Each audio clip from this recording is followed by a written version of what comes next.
The Adventures of Sherlock Holmes by Arthur Conan Doyle. 7. The Adventure of the Blue Carbuncle. I had called upon my friend Sherlock Holmes upon the second morning after Christmas with the intention of wishing him the compliments of the season. He was lounging upon the sofa in a purple dressing gown, a pipe rack within his reach upon the right, and a pile of crumpled morning papers, evidently newly studied, near at hand. Beside the couch was a wooden chair, and on the angle of the back hung a very seedy and disreputable hard felt hat, much the worse for wear, and cracked in several places. A lens and a forceps lying upon the seat of the chair suggested that the hat had been suspended in this manner for the purpose of examination. You are engaged, said I. Perhaps I interrupt you. Not at all. I am glad to have a friend with whom I can discuss my results. The matter is a perfectly trivial one. He jerked his thumb in the direction of the old hat, but there are points in connection with it which are not entirely devoid of interest and even of instruction. I seated myself in his armchair and warmed my hands before his crackling fire, for a sharp frost had set in, and the windows were thick with the ice crystals. I suppose, I remarked, that, homely as it looks, this thing has some deadly story linked on to it, that it is the clue which will guide you in the solution of some mystery and the punishment of some crime. No, no, no crime, said Sherlock Holmes, laughing. Only one of those whimsical little incidents which will happen when you have 4 million human beings all jostling each other within the space of a few square miles. Amid the action and reaction of so dense a swarm of humanity, every possible combination of events may be expected to take place, and many a little problem will be presented which may be striking and bizarre without being criminal. We have already had experience of such. So much so, I remarked, that of the last 6 cases which I have added to my notes, 3 have been entirely free of any legal crime. Precisely. You allude to my attempt to recover the Irene Adler papers, to the singular case of Miss Mary Sutherland, and to the adventure of the man with the twisted lip. Well, I have no doubt that this small matter will fall into the same innocent category. You know Peterson, the commissioner? Yes. It is to him that this trophy belongs. It is his hat. No, no, he found it. Its owner is unknown. I beg that you will look upon it not as a battered billycock but as an intellectual problem. And, first, as to how it came here. It arrived upon Christmas morning, in company with a good fat goose, which is, I have no doubt, roasting at this moment in front of Peterson's fire. The facts are these. About 4 o'clock on Christmas morning, Peterson, who, as you know, is a very honest fellow, was returning from some small jollification and was making his way homeward down Tottenham Court Road. In front of him he saw, in the gaslight, a tallish man, walking with a slight stagger, and carrying a white goose slung over his shoulder. As he reached the corner of Good Street, a row broke out between this stranger and a little knot of roughs. One of the latter knocked off the man's hat, on which he raised his stick to defend himself and, swinging it over his head, smashed the shop window behind him. Peterson had rushed forward to protect the stranger from his assailants, but the man, shocked at having broken the window, and seeing an official looking person in uniform rushing towards him, dropped his goose, took to his heels, and vanished amid the labyrinth of small streets which lie at the back of Tottenham Court Road. The roughs had also fled at the appearance of Peterson, so that he was left in possession of the field of battle, and also of the spoils of victory in the shape of this battered hat and a most unimpeachable Christmas goose, which surely he restored to their owner? My dear fellow, there lies the problem. It is true that for Mrs. Henry Baker was printed upon a small card which was tied to the bird's left leg, and it is also true that the initials H.B. are legible upon the lining of this hat. But as there are some thousands of Bakers and some hundreds of Henry Bakers in this city of ours, it is not easy to restore lost property to any one of them. What, then, did Peterson do? He brought round both hat and goose to me on Christmas morning, knowing that even the smallest problems are of interest to me. The goose we retained until this morning, when there were signs that, in spite of the slight frost, it would be well that it should be eaten without unnecessary delay. Its finder has carried it off, therefore, to fulfill the ultimate destiny of a goose, while I continue to retain the hat of the unknown gentleman who lost his Christmas dinner. Did he not advertise? No. Then, what clue could you have as to his identity? Only as much as we can deduce. From his hat? Precisely. But you are joking. What can you gather from this old battered felt? Here is my lens. You know my methods. What can you gather yourself as to the individuality of the man who has worn this article? I took the tattered object in my hands and turned it over rather ruefully. It was a very ordinary black hat of the usual round shape, hard and much the worse for wear. The lining had been of red silk, but was a good deal discolored. There was no maker's name, but, as Holmes had remarked, the initials H.B. were scrawled upon one side. It was pierced in the brim for a hat securer, but the elastic was missing. For the rest, it was cracked, exceedingly dusty, and spotted in several places, although there seemed to have been some attempt to hide the discolored patches by smearing them with ink. I can see nothing, said I, handing it back to my friend. On the contrary, Watson, you can see everything. You fail, however, to reason from what you see. You are too timid in drawing your inferences. Then, pray tell me what it is that you can infer from this hat? He picked it up and gazed at it in the peculiar introspective fashion which was characteristic of him. It is perhaps less suggestive than it might have been, he remarked, and yet there are a few inferences which are very distinct, and a few others which represent at least a strong balance of probability. That the man was highly intellectual is of course obvious upon the face of it, and also that he was fairly well to do within the last 3 years, although he has now fallen upon evil days. He had foresight, but has less now than formerly, pointing to a moral retrogression, which, when taken with the decline of his fortunes, seems to indicate some evil influence, probably drink, at work upon him. This may account also for the obvious fact that his wife has ceased to love him. My dear Holmes, he has, however, retained some degree of self respect, he continued, disregarding my remonstrance. He is a man who leads a sedentary life, goes out little, is out of training entirely, is middle aged, has grizzled hair which he has had cut within the last few days, and which he anoints with lime cream. These are the more patent facts which are to be deduced from his hat. Also, by the way, that it is extremely improbable that he has gas laid on in his house. You are certainly joking, Holmes. Not in the least. Is it possible that even now, when I give you these results, you are unable to see how they are attained? I have no doubt that I am very stupid, but I must confess that I am unable to follow you. For example, how did you deduce that this man was intellectual?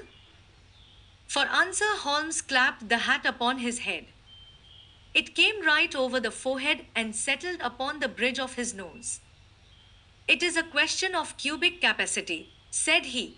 A man with so large a brain must have something in it. The decline of his fortunes, then? This hat is 3 years old. These flat brims curled at the edge came in then. It is a hat of the very best quality. Look at the band of ribbed silk and the excellent lining. If this man could afford to buy so expensive a hat 3 years ago and has had no hat since, then he has assuredly gone down in the world. Well, that is clear enough, certainly. But how about the foresight and the moral retrogression? Sherlock Holmes laughed. Here is the foresight, said he, putting his finger upon the little disc and loop of the hat securer. They are never sold upon hats. If this man ordered one, it is a sign of a certain amount of foresight, since he went out of his way to take this precaution against the wine. But since we see that he has broken the elastic and has not troubled to replace it, it is obvious that he has less foresight now than formerly, which is a distinct proof of a weakening nature. On the other hand, he has endeavored to conceal some of these stains upon the felt by daubing them with ink, which is a sign that he has not entirely lost his self respect.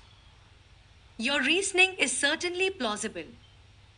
The further points that he is middle aged, that his hair is grizzled, that it has been recently cut, and that he uses lime cream are all to be gathered from a close examination of the lower part of the lining.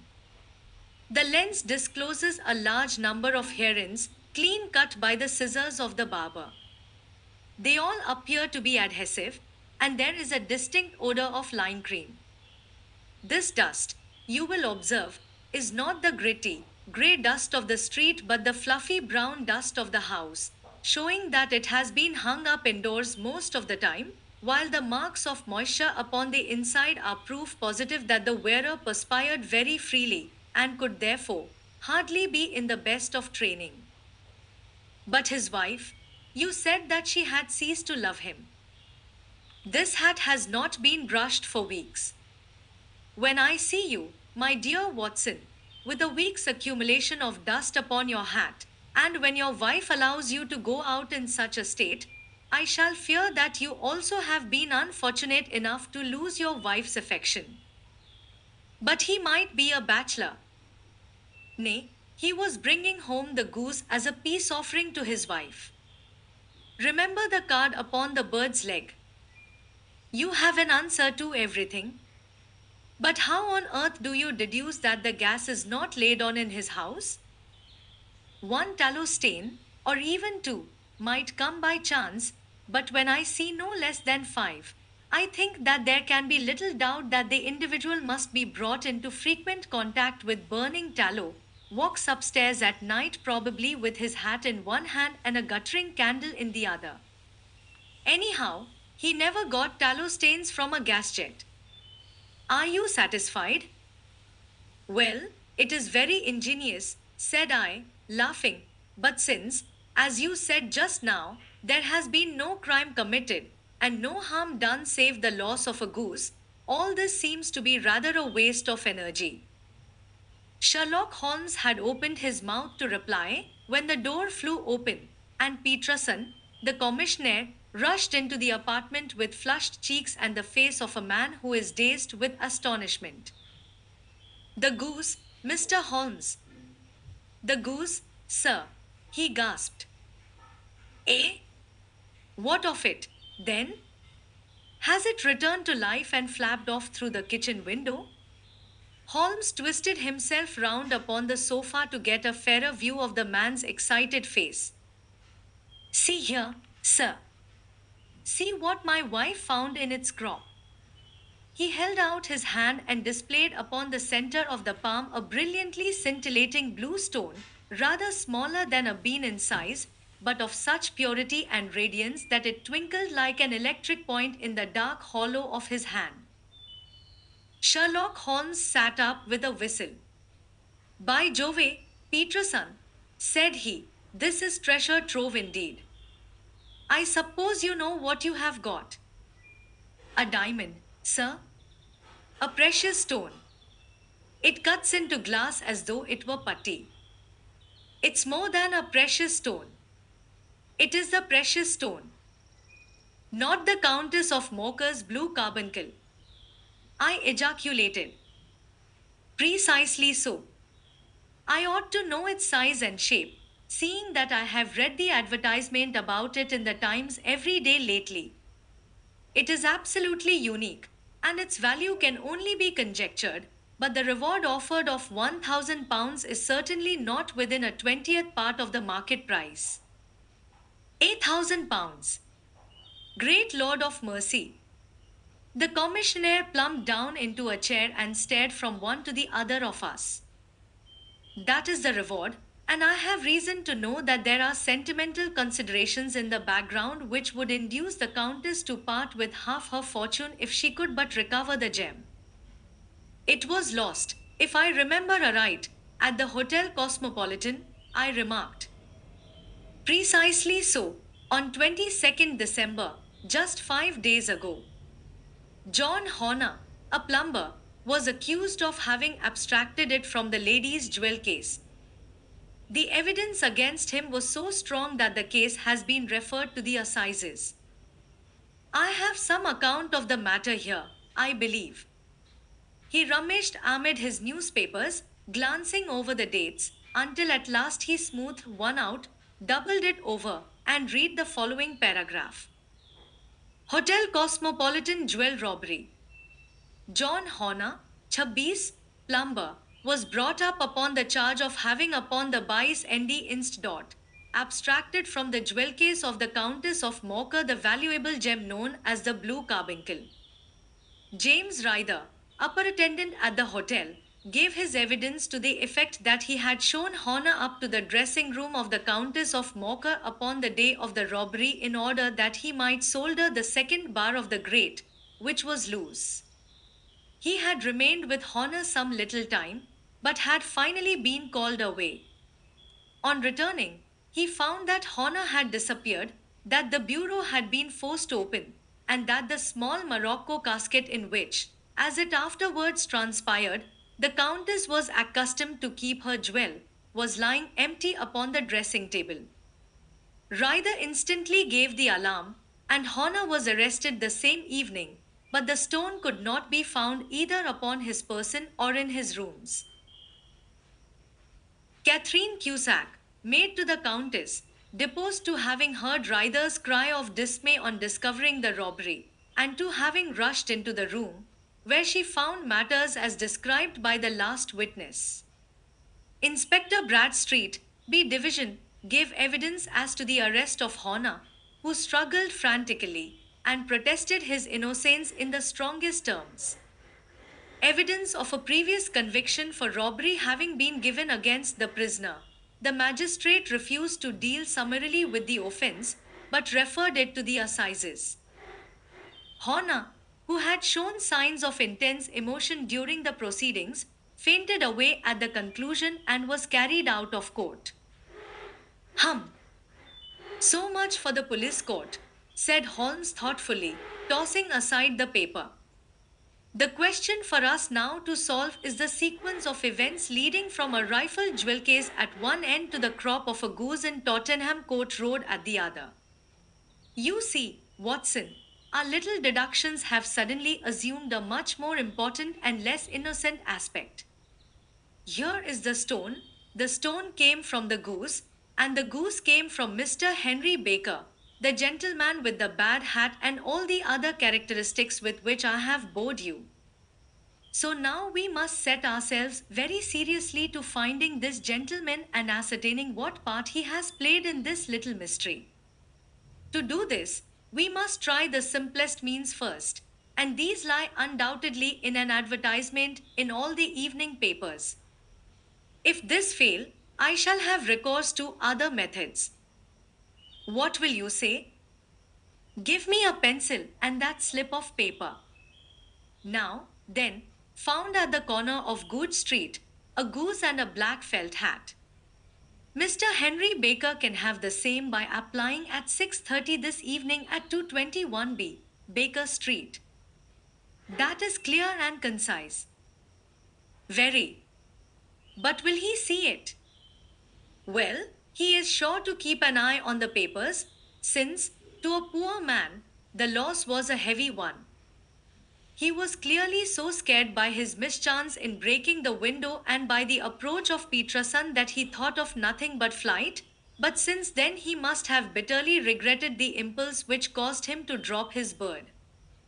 Then, again, the introduction of his name will cause him to see it, for everyone who knows him will direct his attention to it. Here you are, Peterson. Run down to the advertising agency and have this put in the evening papers. In which, sir? Oh, in the Globe, Star, Pall Mall, St. James's Gazette, Evening News, Standard, Echo, and any others that occur to you. Very well, sir. And this stone? Ah, yes, I shall keep the stone. Thank you. And, I say, Peterson, just buy a goose on your way back and leave it here with me, for we must have one to give to this gentleman in place of the one which your family is now devouring. When the commissioner had gone, Holmes took up the stone and held it against the light. It's a bony thing, said he. Just see how it glints and sparkles. Of course, it is a nucleus and focus of crime. Every good stone is. They are the devil's pet baits. In the larger and older jewels, every facet may stand for a bloody deed. This stone is not yet 20 years old. It was found in the banks of the Amoy River in southern China and is remarkable in having every characteristic of the carbuncle, save that it is blue in shade instead of ruby red. In spite of its youth, it has already a sinister history. There have been 2 murders, a vitriol throwing, a suicide, and several robberies brought about for the sake of this 40-grain weight of crystallized charcoal. Who would think that so pretty a toy would be a purveyor to the gallows and the prison? I'll lock it up in my strong box now and drop a line to the Countess to say that we have it. Do you think that this man Honor is innocent? I cannot tell. Well, then, do you imagine that this other one, Henry Baker, had anything to do with the matter? It is, I think, much more likely that Henry Baker is an absolutely innocent man, who had no idea that the bird which he was carrying was of considerably more value than if it were made of solid gold. That, however, I shall determine by a very simple test if we have an answer to our advertisement. And you can do nothing until then? Nothing. In that case, I shall continue my professional round. But I shall come back in the evening at the hour you have mentioned, for I should like to see the solution of so tangled a business. Very glad to see you. I dine at 7. There is a woodcock, I believe. By the way, in view of recent occurrences, perhaps I ought to ask Mrs. Hudson to examine its crop. I had been delayed at a case, and it was a little after 6:30 when I found myself in Baker Street once more. As I approached the house, I saw a tall man in a Scotch bonnet with a coat which was buttoned up to his chin waiting outside in the bright semicircle which was thrown from the fanlight. Just as I arrived, the door was opened, and we were shown up together to Holmes' room. Mr. Henry Baker, I believe, said he, rising from his armchair and greeting his visitor with the easy air of geniality which he could so readily assume. Pray take this chair by the fire, Mr. Baker. It is a cold night, and I observe that your circulation is more adapted for summer than for winter. Ah, Watson, you have just come at the right time. Is that your hat, Mr. Baker? Yes, sir, that is undoubtedly my hat. He was a large man with rounded shoulders, a massive head, and a broad, intelligent face, sloping down to a pointed beard of grizzled brown. A touch of red in nose and cheeks, with a slight tremor of his extended hand, recalled Holmes' surmise as to his habits. His rusty black frock coat was buttoned right up in front, with the collar turned up, and his lank wrists protruded from his sleeves without a sign of cuff or shirt. He spoke in a slow staccato fashion, choosing his words with care, and gave the impression generally of a man of learning and letters who had had ill usage at the hands of fortune. We have retained these things for some days, said Holmes, because we expected to see an advertisement from you giving your address. I am at a loss to know now why you did not advertise. Our visitor gave a rather shamefaced laugh. Shillings have not been so plentiful with me as they once were, he remarked. I had no doubt that the gang of roughs who assaulted me had carried off both my hat and the bird. I did not care to spend more money in a hopeless attempt at recovering them. Very naturally. By the way, about the bird, we were compelled to eat it. To eat it. Our visitor half rose from his chair in his excitement. Yes, it would have been of no use to anyone had we not done so. But I presume that this other goose upon the sideboard, which is about the same weight and perfectly fresh, will answer your purpose equally well? Oh, certainly, certainly, answered Mr. Baker with a sigh of relief. Of course, we still have the feathers, legs, crop, and so on of your own bird, so if you wish. The man burst into a hearty laugh. They might be useful to me as relics of my adventure, said he, but beyond that I can hardly see what use the disjecta membra of my late acquaintance are going to be to me.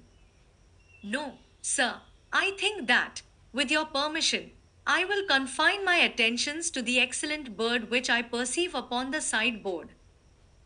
Sherlock Holmes glanced sharply across at me with a slight shrug of his shoulders. There is your hat, then, and there your bird, said he. By the way, would it bore you to tell me where you got the other one from? I am somewhat of a fowl fancier, and I have seldom seen a better grown goose. Certainly, sir, said Baker, who had risen and tucked his newly gained property under his arm.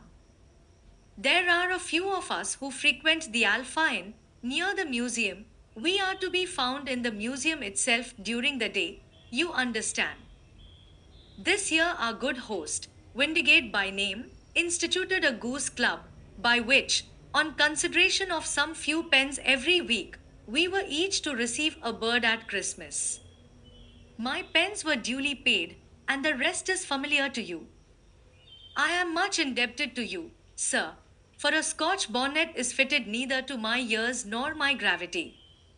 With a comical pomposity of manner, he bowed solemnly to both of us and strode off upon his way. So much for Mr. Henry Baker, said Holmes when he had closed the door behind him.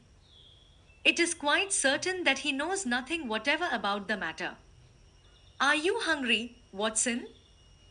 Not particularly. Then I suggest that we turn our dinner into a supper and follow up this clue while it is still hot. By all means. It was a bitter night, so we drew on our ulsters and wrapped cravats about our throats. Outside, the stars were shining coldly in a cloudless sky, and the breath of the passers-by blew out into smoke like so many pistol shots. Our footfalls rang out crisply and loudly as we swung through the Doctor's Quarter, Wimpole Street, Harley Street, and so through Wigmore Street into Oxford Street. In a quarter of an hour we were in Bloomsbury at the Alpha Inn, which is a small public house at the corner of one of the streets which runs down into Holborn. Holmes pushed open the door of the private bar and ordered two glasses of beer from the ruddy-faced, white-aproned landlord. Your beer should be excellent if it is as good as your geese, said he. My geese? The man seemed surprised. Yes. I was speaking only half an hour ago to Mr. Henry Baker, who was a member of your goose club. Oh. Yes, I see. But you see, sir, them's not our geese. Indeed. Whose, then? Well, I got the 2 dozen from a salesman in Covent Garden. Indeed, I know some of them. Which was it? Breckenridge is his name. Oh, I don't know him. Well, here's your good health, landlord, and prosperity to your house. Good night. Now for Mr. Breckenridge, he continued, buttoning up his coat as we came out into the frosty air. Remember, Watson, that though we have so homely a thing as a goose at one end of this chain, we have at the other a man who will certainly get 7 years' penal servitude unless we can establish his innocence. It is possible that our inquiry may but confirm his guilt, but, in any case, we have a line of investigation which has been missed by the police and which a singular chance has placed in our hands. Let us follow it out to the bitter end. Faces to the south, then, and quick march. We passed across Holborn, down Endell Street, and so through a zigzag of slums to Covent Garden Market. One of the largest stalls bore the name of Breckenridge upon it, and the proprietor, a horsey looking man, with a sharp face and trim side whiskers, was helping a boy to put up the shutters. Good evening. It's a cold night, said Holmes. The salesman nodded and shot a questioning glance at my companion. Sold out of geese. I see, continued Holmes, pointing at the bare slabs of marble. Let you have 500 tomorrow morning. That's no good. Well, there are some on the stall with the gas flare. Ah, but I was recommended to you. Who by? The landlord of the Alpha. Oh, yes. I sent him a couple of dozen. Fine birds they were, too. Now, where did you get them from? To my surprise, the question provoked a burst of anger from the salesman. Now, then, mister, said he, with his head cocked and his arms akimbo, what are you driving at? Let's have it straight, now. It is straight enough. I should like to know who sold you the geese which you supplied to the Alpha. Well then, I shan't tell you. So now. Oh, it is a matter of no importance, but I don't know why you should be so warm over such a trifle. Warm. You'd be as warm, maybe, if you were as pestered as I am. When I pay good money for a good article, there should be an end of the business, but it's where are the geese? And who did you sell the geese to? And what will you take for the geese? One would think they were the only geese in the world, to hear the fuss that is made over them. Well, I have no connection with any other people who have been making inquiries, said Holmes carelessly. If you won't tell us, the bet is off, that is all. But I'm always ready to back my opinion on a matter of fowls, and I have a fiver on it that the bird I ate is country bred. Well, then, you've lost your fiver, for it's town bred, snapped the salesman. It's nothing of the kind. I say it is. I don't believe it. Do you think you know more about fowls than I, who have handled them ever since I was a nipper? I tell you, all those birds that went to the Alpha were town bred. You'll never persuade me to believe that. Will you bet, then? It's merely taking your money, for I know that I am right. But I'll have a sovereign on with you, just to teach you not to be obstinate. The salesman chuckled grimly. Bring me the books, Bill, said he. The small boy brought round a small thin volume and a great greasy backed one, laying them out together beneath the hanging lamp. Now then, Mr. Cockshaw, said the salesman, I thought that I was out of geese, but before I finish you'll find that there is still one left in my shop. You see this little book? Well, that's the list of the folk from whom I buy. Do you see? Well, then, here on this page are the country folk, and the numbers after their names are where their accounts are in the big ledger. Now, then, you see this other page in red ink? Well, that is a list of my town suppliers. Now, look at that third name. Just read it out to me. Mrs. Oakshott, 117, Brixton Road, 249, Reed Holmes. Quite so.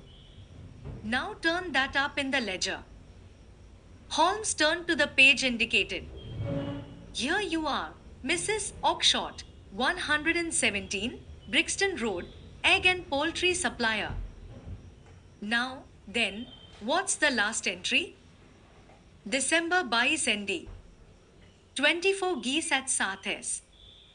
Chedi. Quite so. There you are. And underneath? Sold to Mr. Windigate of the Alpha at 12s. What have you to say now? Sherlock Holmes looked deeply chagrined. He drew a sovereign from his pocket and threw it down upon the slab, turning away with the air of a man whose disgust is too deep for words. A few yards off, he stopped under a lamp post and laughed in the hearty, noiseless fashion which was peculiar to him. When you see a man with whiskers of that cut and the pink un protruding out of his pocket, you can always draw him by a bet, said he. I dare say that if I had put £100 down in front of him, that man would not have given me such complete information as was drawn from him by the idea that he was doing me on a wager.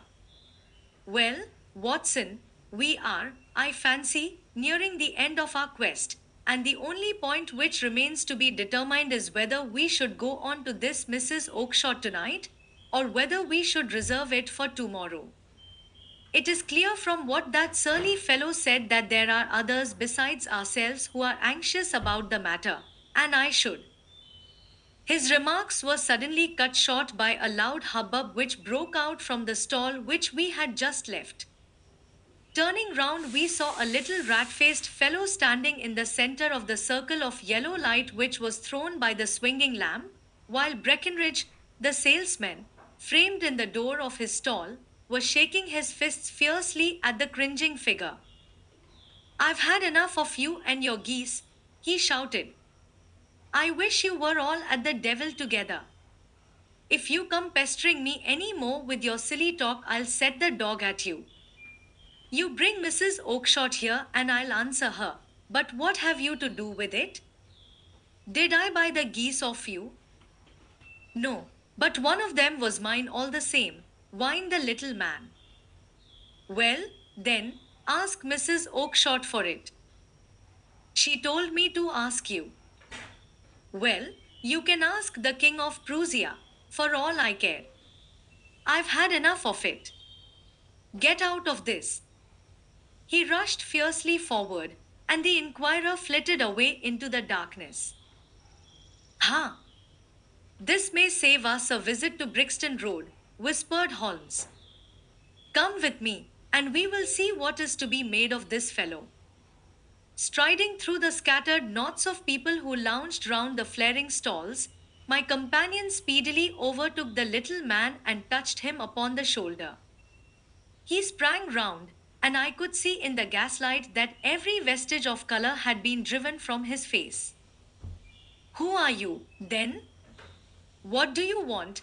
He asked in a quavering voice. You will excuse me, said Holmes blandly, but I could not help overhearing the questions which you put to the salesman just now. I think that I could be of assistance to you. You? Who are you? How could you know anything of the matter? My name is Sherlock Holmes. It is my business to know what other people don't know. But you can know nothing of this. Excuse me, I know everything of it. You are endeavoring to trace some geese which were sold by Mrs. Oakshott of Brixton Road to a salesman named Breckenridge, by him in turn to Mr. Windigate of the Alpha, and by him to his club, of which Mr. Henry Baker is a member. Oh, sir, you are the very man whom I have longed to meet. cried the little fellow with outstretched hands and quivering fingers. I can hardly explain to you how interested I am in this matter. Sherlock Holmes hailed a four-wheeler which was passing. In that case, we had better discuss it in a cozy room rather than in this wine-swept marketplace, said he. But pray tell me, before we go farther, who it is that I have the pleasure of assisting. The man hesitated for an instant. My name is John Robinson, he answered with a sidelong glance. No, no, the real name, said Holmes sweetly. It is always awkward doing business with an alias. A flush sprang to the white cheeks of the stranger. Well then, said he, my real name is James Ryder. Precisely so. Head attendant at the Hotel Cosmopolitan. Pray step into the cab, and I shall soon be able to tell you everything which you would wish to know. The little man stood glancing from one to the other of us with half frightened, half hopeful eyes, as one who is not sure whether he is on the verge of a windfall or of a catastrophe. Then he stepped into the cab, and in half an hour we were back in the sitting room at Baker Street. Nothing had been said during our drive, but the high, thin breathing of our new companion, and the claspings and unclaspings of his hands, spoke of the nervous tension within him. Here we are, said Holmes cheerily as we filed into the room. The fire looks very seasonable in this weather. You look cold, Mr. Ryder. Pray take the basket chair. I will just put on my slippers before we settle this little matter of yours. Now, then. You want to know what became of those geese? Yes, sir. Or rather, I fancy, of that goose. It was one bird, I imagine, in which you were interested, white, with a black bar across the tail. Ryder quivered with emotion. Oh, sir, he cried, can you tell me where it went to? It came here. Here? Yes, and a most remarkable bird it proved. I don't wonder that you should take an interest in it. It laid an egg after it was dead, the boniest, brightest little blue egg that ever was seen. I have it here in my museum. Our visitor staggered to his feet and clutched the mantelpiece with his right hand. Holmes unlocked his strong box and held up the blue carbuncle, which shone out like a star, with a cold, brilliant, many-pointed radiance. Ryder stood glaring with a drawn face, uncertain whether to claim or to disown it. The game's up, Ryder, said Holmes quietly. Hold up, man, or you'll be into the fire. Give him an arm back into his chair, Watson. He's not got blood enough to go in for felony with impunity. Give him a dash of brandy. So. Now he looks a little more human. What a shrimp it is, to be sure. For a moment he had staggered and nearly fallen, but the brandy brought a tinge of color into his cheeks, and he sat staring with frightened eyes at his accuser. I have almost every link in my hands, and all the proofs which I could possibly need, so there is little which you need tell me. Still, that little may as well be cleared up to make the case complete. You had heard, Ryder, of this blue stone of the Countess of Morcas?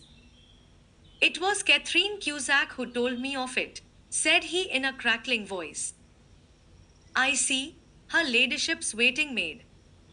Well, the temptation of sudden wealth so easily acquired was too much for you, as it has been for better men before you, but you were not very scrupulous in the means you used.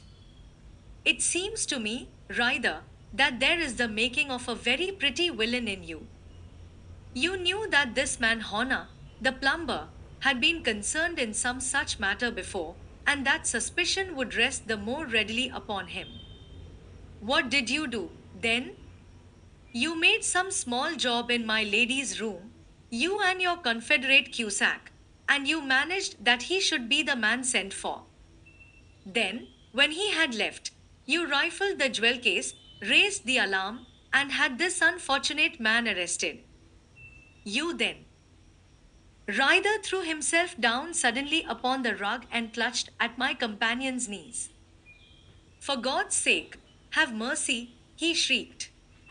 Think of my father, of my mother. It would break their hearts.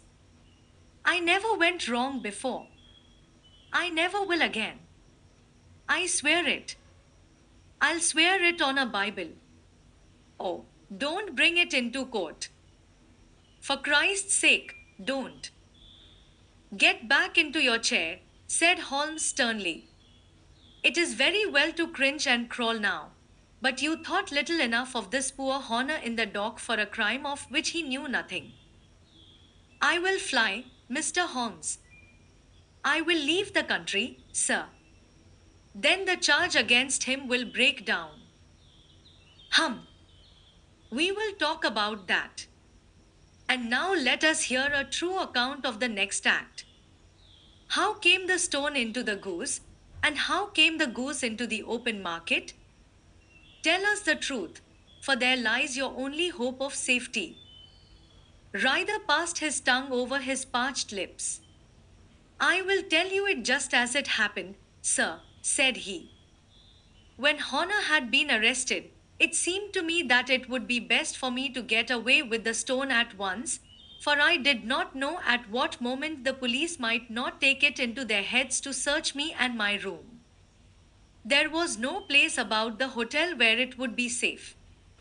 I went out, as if on some commission, and I made for my sister's house. She had married a man named Oakshott, and lived in Brixton Road, where she fattened fowls for the market. All the way there, every man I met seemed to me to be a policeman or a detective, and, for all that it was a cold night, the sweat was pouring down my face before I came to the Brixton Road. My sister asked me what was the matter, and why I was so pale, but I told her that I had been upset by the jewel robbery at the hotel. Then I went into the backyard and smoked a pipe and wondered what it would be best to do. I had a friend once called Maudsley, who went to the bad and has just been serving his time in Pentonville. One day he had met me and fell into talk about the ways of thieves and how they could get rid of what they stole. I knew that he would be true to me, for I knew one or two things about him, so I made up my mind to go right on to Kilburn, where he lived, and take him into my confidence. He would show me how to turn the stone into money. But how to get to him in safety? I thought of the agonies I had gone through in coming from the hotel. I might at any moment be seized and searched, and there would be the stone in my waistcoat pocket. I was leaning against the wall at the time and looking at the geese which were waddling about round my feet, and suddenly an idea came into my head which showed me how I could beat the best detective that ever lived. My sister had told me some weeks before that I might have the pick of her geese for a Christmas present, and I knew that she was always as good as her word. I would take my goose now, and in it I would carry my stone to Kilburn. There was a little shed in the yard, and behind this I drove one of the birds, a fine big one, white, with a barred tail. I caught it, and prying its bill open, I thrust the stone down its throat as far as my finger could reach. The bird gave a gulp, and I felt the stone pass along its gullet and down into its crop. But the creature flapped and struggled, and out came my sister to know what was the matter. As I turned to speak to her, the brute broke loose and fluttered off among the others. Whatever were you doing with that bird, James? Says she. Well, said I, you said you'd give me one for Christmas, and I was feeling which was the fattest. Oh, says she, we've set yours aside for you, James Bird, we call it. It's the big white one over yonder.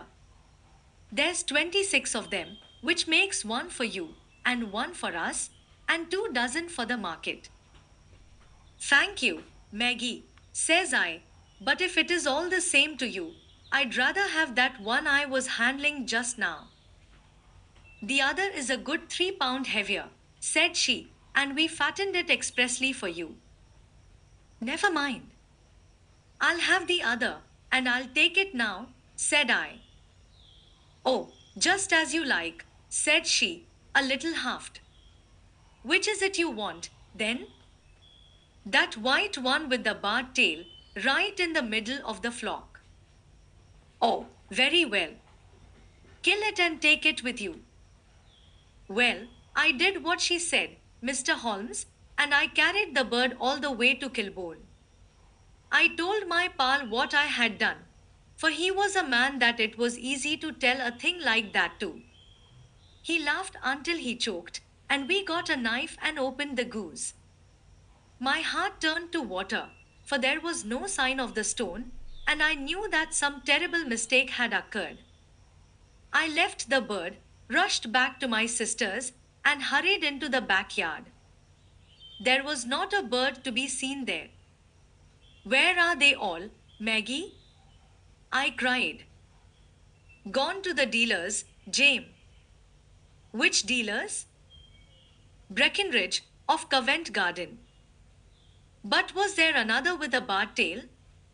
I asked, the same as the one I chose.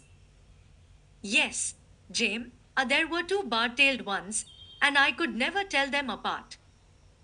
Well, then, of course I saw it all, and I ran off as hard as my feet would carry me to this man Breckenridge, but he had sold the lot at once, and not one word would he tell me as to where they had gone. You heard him yourselves tonight. Well, he has always answered me like that. My sister thinks that I am going mad. Sometimes I think that I am myself. And now, and now I am myself a branded thief, without ever having touched the wealth for which I sold my character. God help me! God help me! He burst into convulsive sobbing, with his face buried in his hands. There was a long silence, broken only by his heavy breathing and by the measured tapping of Sherlock Holmes' fingertips upon the edge of the table. Then my friend rose and threw open the door. Get out, said he. What, sir? Oh, heaven bless you. No more words. Get out. And no more words were needed.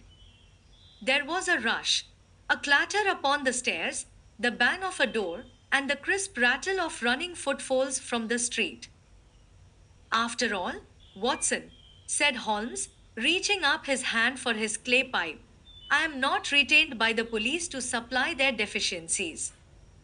If honor were in danger, it would be another thing, but this fellow will not appear against him, and the case must collapse. I suppose that I am commuting a felony, but it is just possible that I am saving a soul. This fellow will not go wrong again. He is too terribly frightened. Send him to jail now, and you make him a jailbird for life. Besides, it is the season of forgiveness. Chance has put in our way a most singular and whimsical problem, and its solution is its own reward. If you will have the goodness to touch the bell, Doctor, we will begin another investigation, in which also a bird will be the chief feature.